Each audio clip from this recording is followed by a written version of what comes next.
sisi msimamo wetu, na tumemwambia Samia, tumemwambia jambo tunalohitaji la kwanza, tunataka Lissu awe nje. Tunataka Lissu awe nje.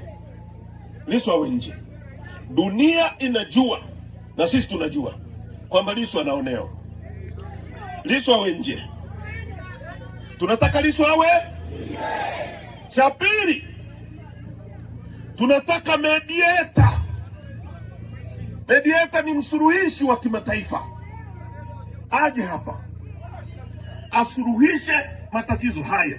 Wao wakae huku na sisi tukae huku, tutoe nyaraka za mambo yote na watu waliohusika kuua watu, kuteka watu wawajibishwe. Tuandike katiba mpya, tuanze upya. Watu ambao ndugu zao wameuawa kwa kupigwa risasi tarehe 29 na 30 wapewe fidia, watoto wao wasomeshwe. Tuanze upya.